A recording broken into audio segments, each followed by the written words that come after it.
This is Billings is a local show featuring the people, places, and things that make the Magic City our home. Brought to you by Town Square Media Billings. Talking with Leah Ford. Leah, good morning. How are you? Good morning, Michael. Just fine, thank you. Good. Tell me a little bit about yourself, who you are, what brought you to Billings, how long you've been in Montana.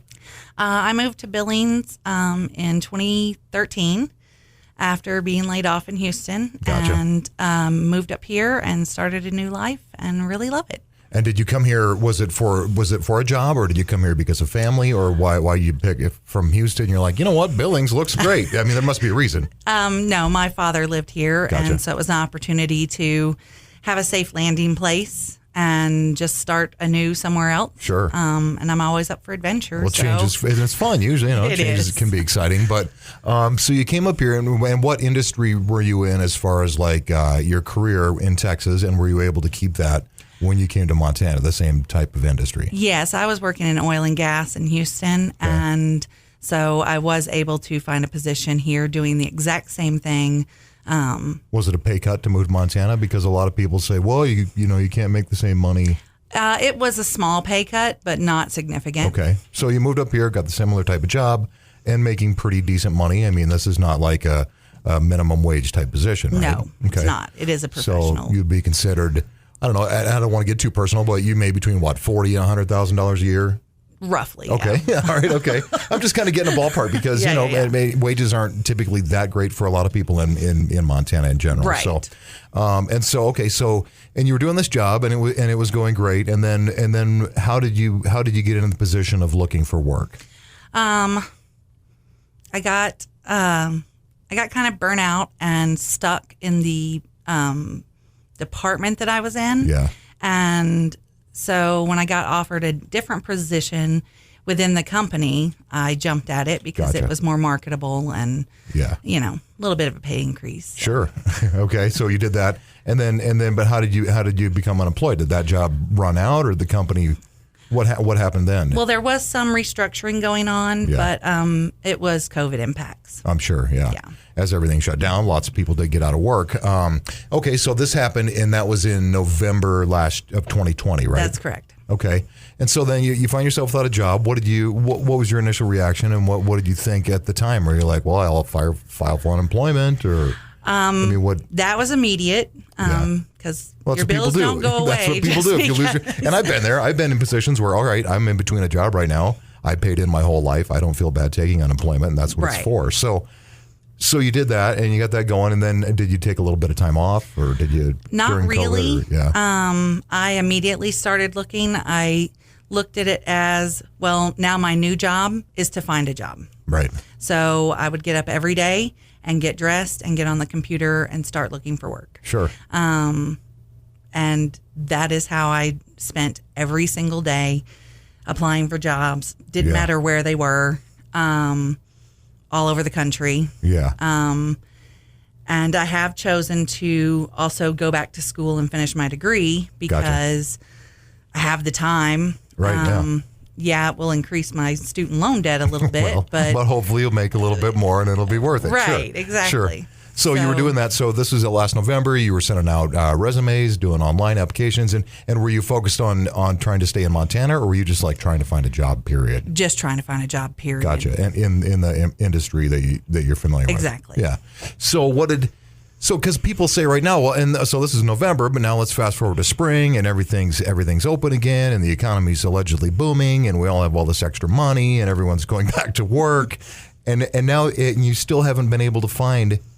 You still haven't been able to find employment either in Montana or nothing in Montana? At this point, as of today, I have submitted 167 resumes, and I've had 2 interviews. So what do you think? What do you think some of the issues are? Do you think there's really not that many jobs? Do you think it has to do with, because my friend that's in a similar situation, he says, everybody says, well, he goes to apply.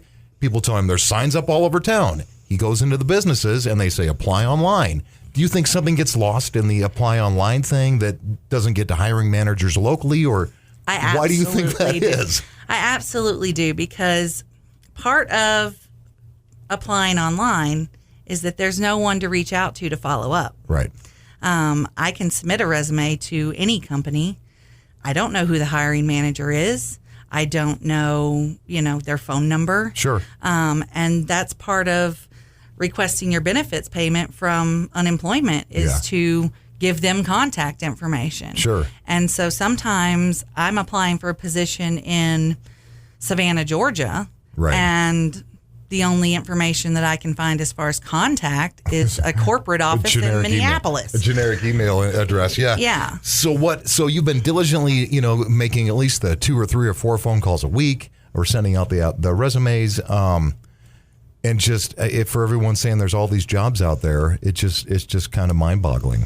Yeah, and I'm not the only one in this situation. I mean, my mom was laid off in Houston in December. And here we are, May, and she still isn't employed. Right. And she has the same issue. You can submit however many resumes, however many applications. There's no way to follow up. And then even when you have an interview, follow-up emails and phone calls are ignored. Yeah. Because I did that with both the interviews I had, sent follow-up emails, called, even texted one of them. Yeah. And completely ignored, no response at all. That's crazy. So let's talk a little bit about, because so many people right now are like, well, no one wants to work because they're getting that extra $300 a month. Nobody wants, the problem is nobody wants to go back to work because they're rich now with $300. I don't even know, what was that? You get $300 a week or how much extra did you get? And let's talk about how much actually did you get like in your bank account every month while you were unemployed? I mean, was it $2,000 a month or a little more? No, not quite. But that extra $300 is taxed. So after taxes, it's an extra $270 a week. Okay, so an extra $270 a week. So you're living the good life. Now we're talking absolutely. Caviar. We're talking buying the good gas. You're going to buy the expensive gas. Ultra premium every day. That's right. So many people think, and the cost of living in Billings is obviously continuing to rise. I don't know if your rent has gone up or if you own your home, but it is. We're approaching lease renewal. Yeah. And our lease is going up by $181. Gotcha. So, 30% of your income is supposed to go to rent. I mean, just doing quick math, people aren't really getting rich on unemployment. No. I mean, not professionals anyway. Exactly. I mean, I'm sure that there are people who were making minimum wage or less, and the extra $300 for them is significant. Yeah. But for someone who was a professional and making, a real income, this extra $270 is sure, you'll take it. It's helpful. Yeah, thank you. But it's not going to change your life or get you, not a career level pay. Absolutely. What out of all the jobs that you've applied for, and again, and say that again, how many did you send 167. 167 since November. Yes. That is since I started keeping track. Gotcha. So probably closer to 200. Out of all those, how many would you say were Montana based? Percentage wise? Probably only about 5%. Or less. Yeah. I really did kind of look at it as, all of my kids are grown now. They're all adults. Yeah. I'm very proud of my young adult people. Sure. So for me, this is an opportunity for reinvention. This is the new Leah. What are we going to do next? Sure. Yeah. So it was an opportunity for me to explore, where do we go from here? Yeah. I love Billings. I love what it's taught me about myself. Sure. I love the friends I've made here. It is a great place to live. It's not so bad, is it? No. It's not so bad. Winter might be pretty bad. Yeah, winter's not great, but it could be worse. So you said, did you find, have you got a job now? You're moving back to Texas, or are you moving back to Texas just to kick up your job search locally there, or? That's part of it. The rent increase is a lot and not really doable. Sure. And I have family in Texas, so I can run home and move back in with my family there, which is not ideal. Did you think you'd be doing that as an adult who's had a long career living on your own? Did you think that at this point in your life, the economy and the whatever, that you'd be moving back in with the parents, family, friends? I mean, absolutely not. 45 years old, and I'm running back home to mom and dad. Yeah, that's crazy, huh? Yeah. I don't think you're alone, and I just think it's interesting that. There's so many jobs that are supposedly out there that so many people seem to be having a tough time finding work. Yeah, it's frustrating too because it plays on your mental health. Sure. because you feel like I'm an adult woman. Why am I having to run home to mom and dad? Right. Yeah. So you have to kind of reframe it. Yeah. So that it's like, nope, you're moving to make opportunities more available. Yeah. Certainly in oil and gas, the South is much bigger Sure. as far as that goes. A lot goes. more opportunity.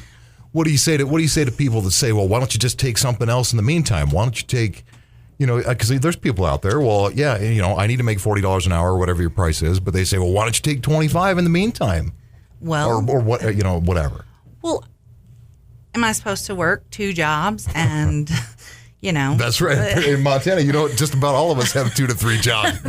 It's to work crazy. 2 to I know 3 jobs and, to maintain the standard of living that that we've established. Yeah. Your bills don't change just because you lost your job. Right. When we had that big winter weather in February. Yeah. My light bill had almost tripled. Yeah, I know it. It's crazy. It's not feasible. Right. I would be just living to work. Right. And that's a great way to live, isn't it? Yeah. Oh, terrific. Yeah. I hear talk you, about your mental health being challenged. Right. Just not working. Yeah. If you're just working to live, then. Sure. Yeah. Yeah. What about, I know the oil and gas industry, I know that's kind of switching a little bit, as people are, pushing for green energy and renewable resources and stuff. Have you noticed the type of work that you're familiar with? Is any of that kind of transitioning over to renewables at all, or is it still a long, slow battle? Some of the work that I'm familiar with is being outsourced. Is it? Yeah. Yeah. I was doing document control, and it is something that, a lot of the bigger oil and gas companies are outsourcing to other countries. They just find it cheaper, huh? Yeah. Mm-hmm. Well, that's the way it goes, I guess, right?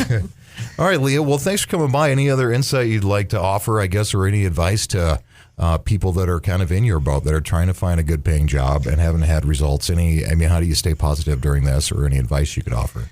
I think just keep at it and don't beat yourself up about it. Yeah. This is not anything anybody could have possibly foreseen ever.